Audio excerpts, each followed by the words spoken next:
Hi and welcome to our latest video. If you've been following our social media over the last few weeks, you'll see that recently, well, in the last 6 months or so, we've built a small observatory in southern Germany near the Alps. And we've been getting a lot of questions on social media, and there's a lot of people looking to build something similar. So hopefully you'll get some inspiration from this video. But one thing I will say is, if you're an astrophotographer, having your equipment set up permanently outside is an absolute game changer. One of the most frustrating things that we deal with as astrophotographers is the weather. There's nothing more frustrating. The equipment is big and heavy enough as it is, but you get everything out, you get everything balanced, you get it set up, polar line, star line, all your software running, and you start imaging, and then the next thing you find is an hour, 2 hours later, the clouds roll in, and it can be really frustrating, and you have to pack everything up and so on. And that kind of puts a lot of people off. A lot of people will look out and go, well, I don't know, I might only get 2 or 3 hours of clear skies. Is it worth setting up? Probably not if you have to bring all your equipment out. But if you have something like this set up, you can literally just go outside, roll back the roof, you're ready to go, start imaging, and as soon as the clouds come in, you just close up again. And at the end of the day, if you're working on a 10-hour project, for example, 3 or 4 half decent nights where you might only get maybe 3 or 4 hours a night, you've got your project completed. So in this observatory, it's actually got a very small footprint, and it only needs to be, because for astrophotography, for the most part, your equipment will be controlled remotely from another computer, which is exactly the way this one is. You could build a similar style or similar design observatory if you're a visual astronomer. Maybe you have a big Dobsonian or something like that you want to have permanently outside. Obviously you just have to you'd have to design something a little bit bigger that gives you space to move around. But for astrophotography, it's perfect.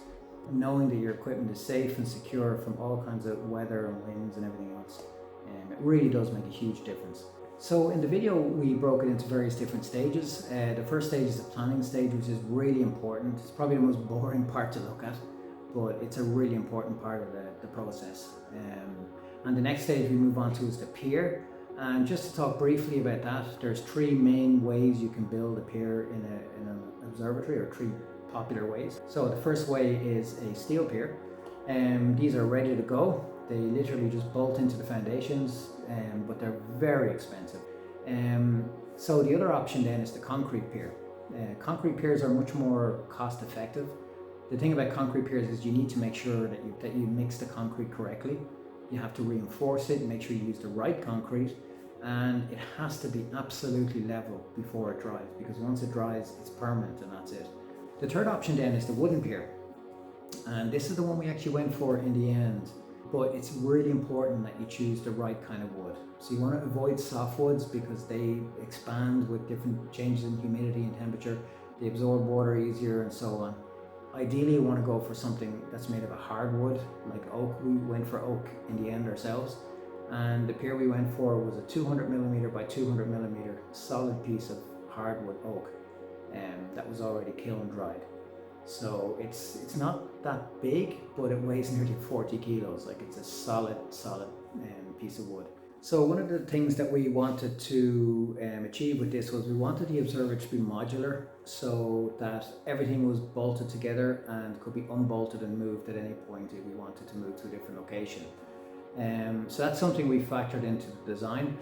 Does kind of complicate it a little bit, but it depends completely on your own personal requirements, but the general principle is the same.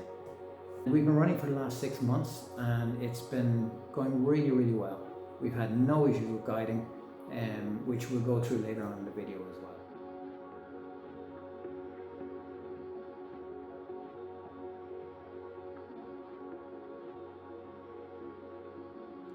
So the first stage is the planning stage, and for this we just drew up some drawings on Photoshop, but honestly, simple pen and paper will do the trick just fine. The main thing is to think out the whole build process from start to finish. What we actually did was we set up a telescope on the tripod, and just using masking tape we measured out on the wall, the floor, just to get an idea of the dimensions that we would need. We also factored in, of course, that there'll be different telescopes and different mounts being used on the pier as well. So planning really helps you work out what materials you're going to need, so you can work out costs and things like that, but also to avoid any unwanted surprises during the build process. It's really important to take your time with this and measure twice or even 3 times to make sure you're happy with the plans before you start cutting the materials and so on.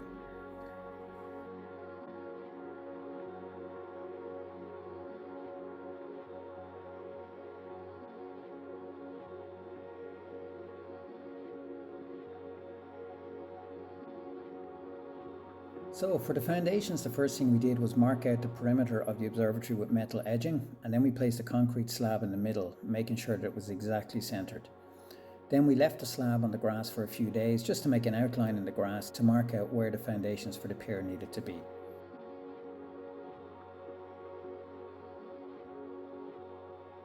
Once that was done, we started to dig out the foundations for the pier, and we went down just over 2 feet before we started hitting large rocks and so on, as we're located up on a hill. This was fine for our location, as there's a lot of paved surfaces around the observatory, so not a lot of water penetration into the ground. But if you're building out in the middle of a field, for example, it's a good idea to go down a lot further, at least just past the frost line. The next stage, we filled up the hole around 3/4 full with hardcore material, and we used an industrial compactor to crush the hardcore down. Then we left 6 concrete slabs on top for about 5 days to let things settle.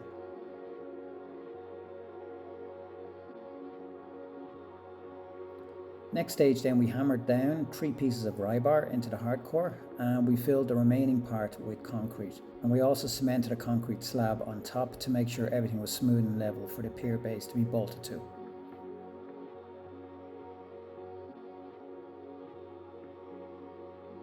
So once the concrete was dry, we drilled down through the concrete slab into the concrete base to install 4 M10 heavy-duty concrete studs, which we would then use to hold the pier itself and keep the pier fixed firmly to the concrete slab and base. The next thing was the foundation blocks for the observatory itself. For this we used a similar method to the pier foundation, but we only dug down around 150 millimeters, and again used hardcore material which was leveled and compressed. We left heavy concrete blocks then on top for another few days just to allow everything to settle, and then we checked the height and level of all the blocks together to make sure everything was correct.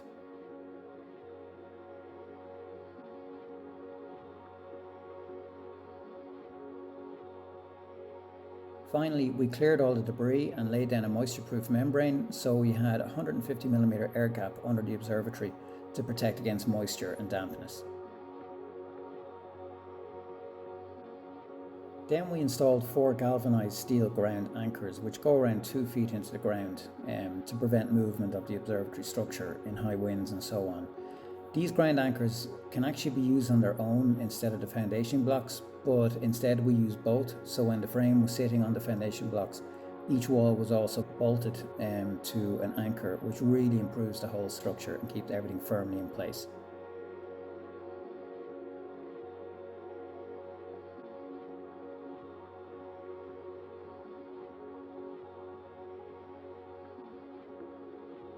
So the next part of the build was the pier itself, which is really central to the whole project.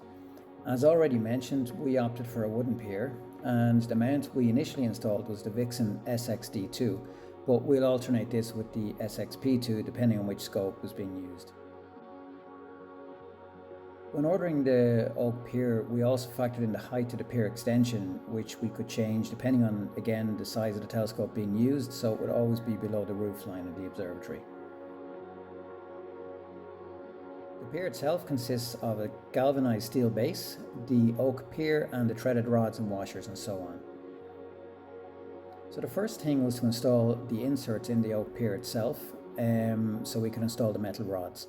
These are straightforward enough. You just drill a pilot hole into the pier using the specified drill bit size. A quick tip for this part, it's a good idea to use some kind of a drill alignment block just to make sure that the pilot holes are drilled straight. Once that's done, the inserts are just self-tapped into the hole using an Allen key, and after that we could go ahead and install the threaded rods into the pier. Then we treated the pier itself as an added layer of protection against frost while the roof was open. We also ordered 2 stainless steel plates, cut to the same size as the pier, and drilled 4 holes for the threaded rods. The top plate also has a centre hole for attaching the mount.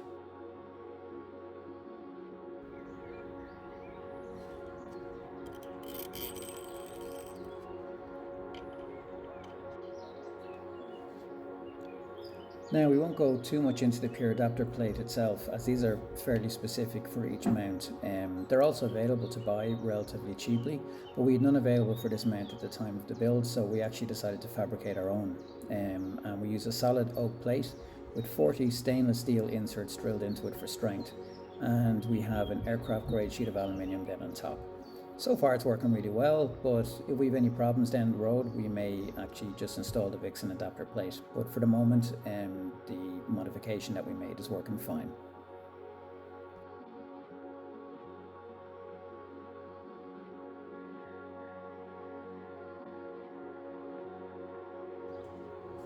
So the next stage was the observatory itself, and this is really where your plans are important. So based on the plans we did earlier, we measured and cut everything to size.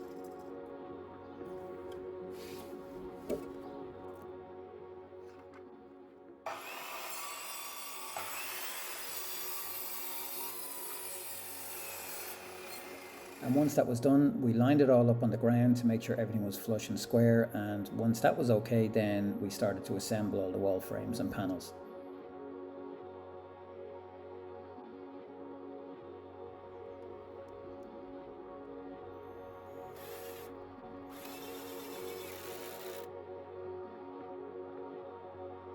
As a quick midway check, we put all the completed wall frames on the foundation blocks, held together with plastic tie wraps just to make sure everything was going to fit, and we also treated the outside of the frames before installing the outer wall cladding.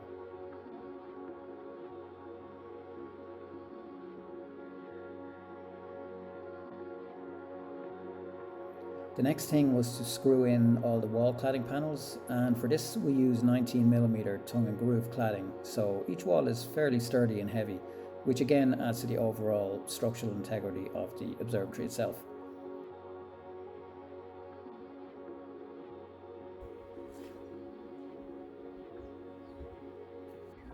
As each wall was completed, then we bolted them together in place, and each wall is bolted together using M10 nuts and bolts with 3 bolts per corner.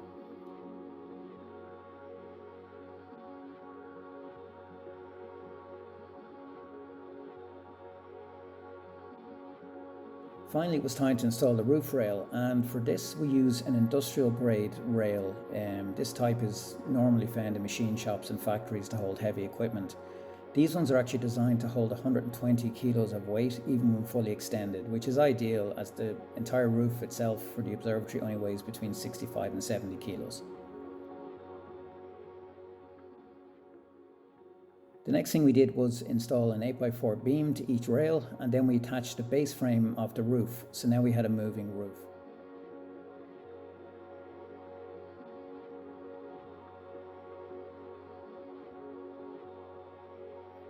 We then completed the roof frame, exterior cladding and steel sheeting as per the plans that we did earlier. And the roof sheeting is a stainless steel, which is more suited to heavy snow and hail, which can occur fairly regularly down here near the Alps. But it also gets very hot in the summer, so we actually had to add a layer of foil insulation underneath, just to keep the observatory cooler in the summertime.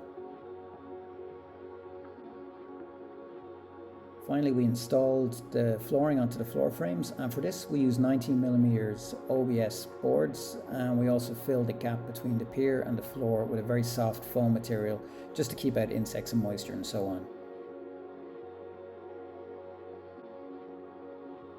Finally, to finish off, we installed some foam matting on the floor and painted the walls in matte black to reduce reflections, and we tidied up all the cabling and wiring, and we placed the power adapters in a moisture proof box.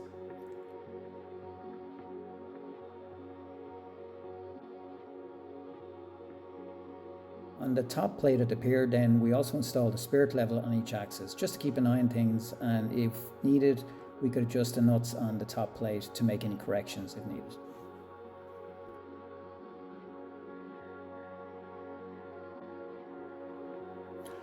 The next thing we installed, which is really important, is the ventilation.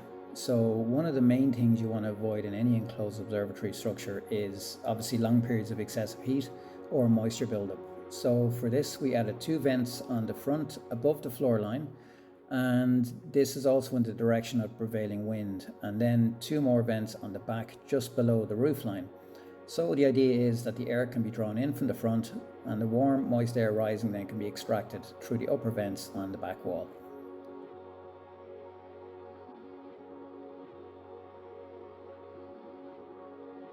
The roof lock is fairly straightforward, and it's locked from the inside on both sides.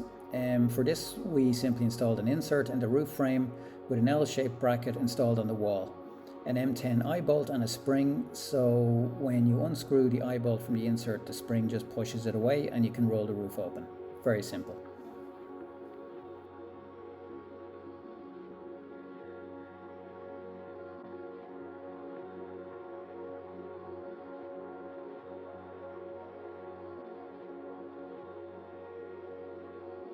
So we also mounted an ASI 224MC camera with the fisheye lens just to be able to remotely keep an eye on the weather, the mount position and so on. It's not an essential, but more of a nice to have option.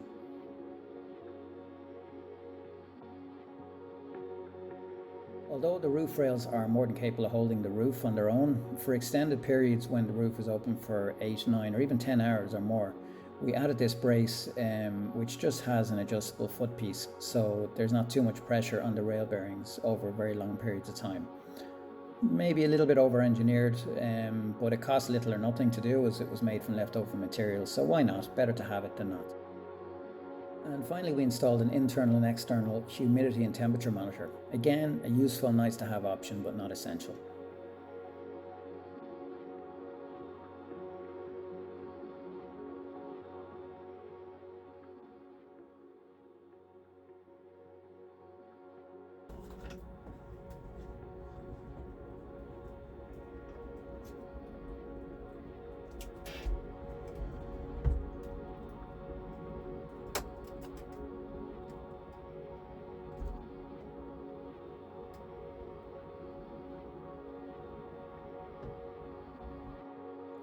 So finally it was time to fire everything up and see if all the hard work paid off. So for the test run we carried out a quick visual polar alignment followed by a more detailed drift alignment using PHD2.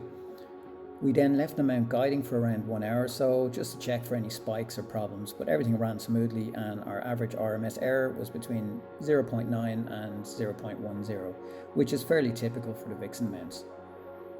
We then ran a 600-second exposure just to check for star shape and any issues, and once that was completed we did a quick 1 hour test on M27.